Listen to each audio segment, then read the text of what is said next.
Hello, I'm John Kraft. This is Kirk Allen with Aggie County Watchdogs. Today we're going to talk about when a supervisor or a trustee resigns in township government. What happens? You can go first. They resigned.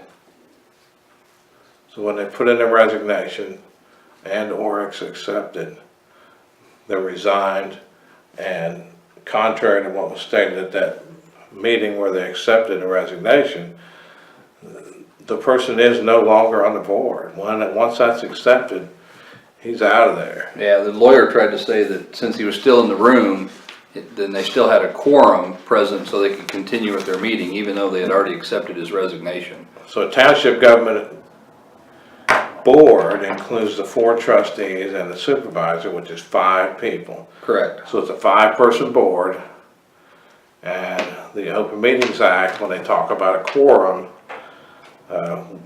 and definition of a public meeting, they define a quorum of a 5-person board. They define a majority of a quorum as 3 and a quorum as 3. Right, that's the only carve out was for a 5-member board. And they further state that any action taken with a 3 members present of a 5-member board has to be a unanimous action or it's not valid. So if any of the townships out there have been meeting with 3 people and 2 vote yay and 1 vote nay, guess what? Invalid action. Exactly. Yep. So if I'm a trustee, can I get appointed as supervisor? Sure. As long as you're not a trustee. Oh, so I wouldn't be a trustee then? Right. Township officials, this is out of the Officers Prohibited Activities Act, and it's amazing how many folks tried to dispute this, including their lawyer. No township supervisor or trustee during the term of office for which he or she is elected may accept, be appointed to, or hold any office by the appointment of the Board of Township Trustees, unless he or she first resigns from the office of supervisor or trustee, or unless the appointment is specifically authorized by law. I think that last point, unless authorized by law, is where they got hung up and said, well, they can appoint them. Townships do it all the time. They appoint trustees all the time. They forgot the word specifically. Right.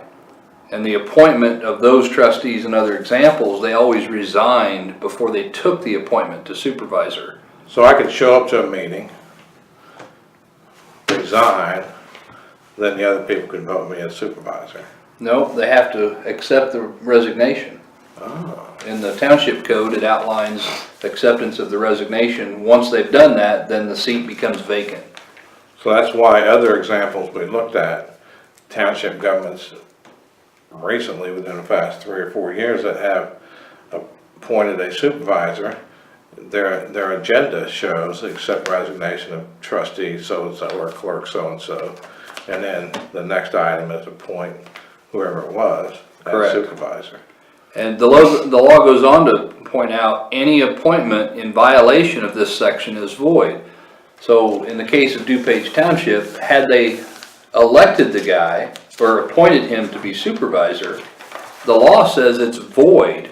Why is it void? Because he didn't resign as a trustee first.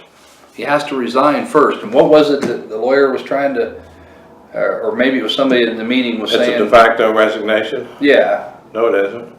It's an automatic resignation the minute he accepts it because, you know, it's a conflict. He cannot accept it without first resigning. Can't accept it without first resigning. And can't be appointed to it without first resigning. Correct.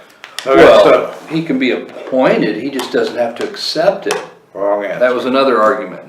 That's not how the law is written or even how it's ever been applied. So if the supervisor position is vacant, how do they make payroll?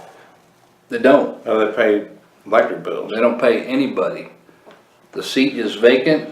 Can they continue to use credit cards that they normally use? That's a good question. I would argue no, because number one, the statute doesn't give them the power to have a credit card. The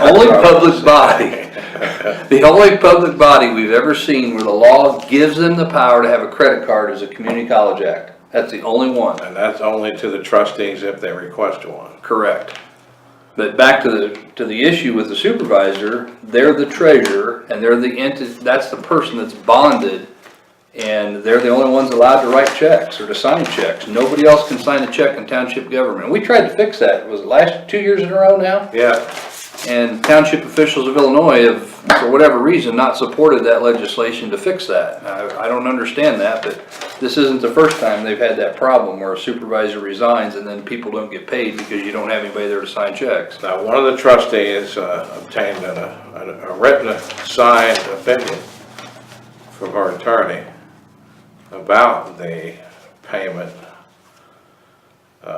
when the supervisor position is vacant, and it's clear, and he cites case law, several cases that under no circumstances can anybody make any payments when the supervisor position is vacant, and if they do, he alleges that it would possibly be a commission of a forgery if that were to happen. So hopefully nobody signed any checks or made any payments. After Supervisor Mayor resigned, we understand on February the 12th, there's a meeting to appoint a new supervisor. And as soon as he produces a bond, then he can make payments. He should be able to make payroll and pay all the back due bills. Yep, I think they've got it all figured out pretty good. All right, that's it. Sounds good. Till next time.